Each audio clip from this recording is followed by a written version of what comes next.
Some thinkers are all about giving us answers, but others, the really interesting ones, spend their entire lives just wrestling with the biggest questions. Erich Fromm was definitely one of those thinkers. His whole body of work is basically one long, passionate quest to figure out the strange and, let's be honest, often irrational behavior of human beings. And for him, that whole journey started with two events he just could never forget. Fromm's journey didn't start in some stuffy university library. Nope. It started with two really personal and, frankly, disturbing events from when he was young. These weren't just intellectual puzzles for him, they were shocking experiences that basically set the entire course for the rest of his life's work. So, the first event was the suicide of a family friend. She was this young, talented artist, and after her father died, she took her own life. Her only wish? To be buried right alongside him. For young Erich Fromm, this was just completely beyond understanding. Why would someone with so much life ahead of them choose death? That question, he said, absolutely haunted him for a decade. The second shock hit when Fromm was just 14, right at the start of World War I. He saw with his own eyes how his neighbors, his countrymen, people he knew to be rational, peaceful folks, were suddenly just swept up in this wave of nationalist hysteria.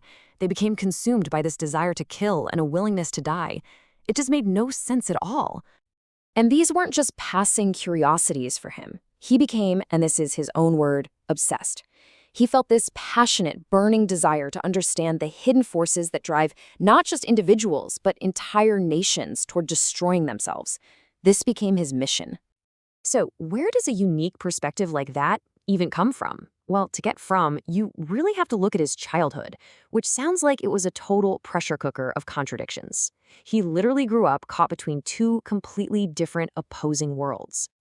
Okay, so try to picture this. On one side, Fromm is totally immersed in the ancient traditional world of Orthodox Judaism, all about community, tradition, and studying scripture.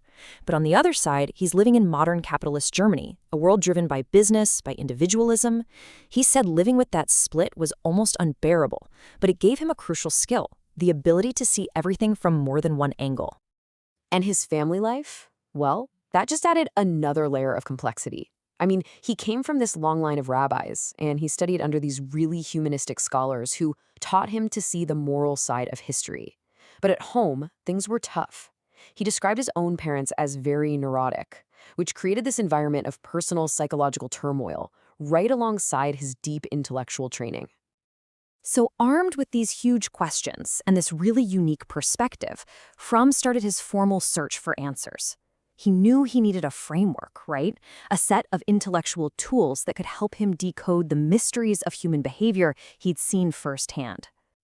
He realized he couldn't just look at one piece of the puzzle. That wasn't going to cut it. To really get what was going on, he had to tackle the problem from two directions at once. To understand the individual, he turned to the revolutionary ideas of Sigmund Freud. And to understand society, he looked to the equally revolutionary work of Karl Marx. And he was relentless about it. In the 1920s, he gets his PhD in sociology.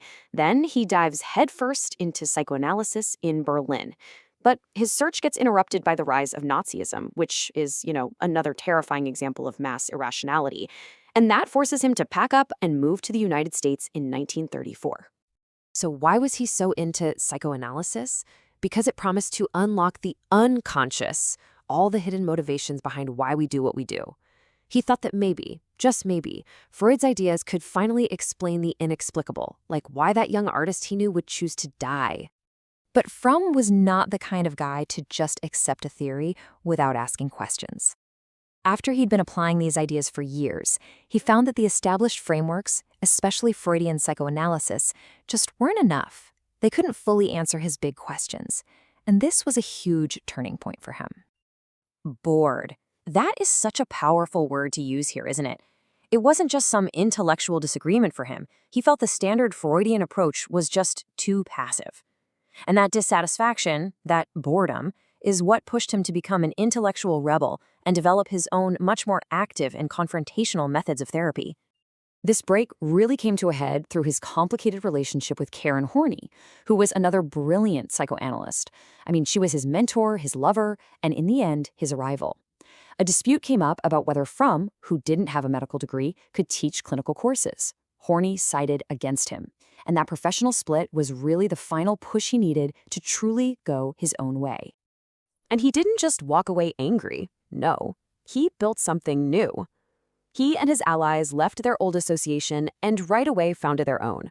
The William Alanson White Institute in New York became his new intellectual home, a place where he could finally develop and teach his own ideas, totally free from the old dogma. So, after a whole lifetime of searching, questioning, and rebelling, what did Fromm's answer actually look like? Well, it wasn't one simple theory. What he did was synthesize a huge range of ideas into his own unique philosophy, a new kind of humanistic psychology. The final blend of his thought was just so unique. He drew from 5 core sources. He combined the ethics from his rabbinical studies, the societal critique from Marx, the understanding of the unconscious from Freud, a focus on awareness from Zen Buddhism, and even anthropological theories about early matriarchal societies. It was this rich, diverse intellectual tapestry. And this brings us right back to the beginning. His famous books, like Escape from Freedom and The Sane Society, they were his ultimate answer to the questions that had been haunting him since he was a boy.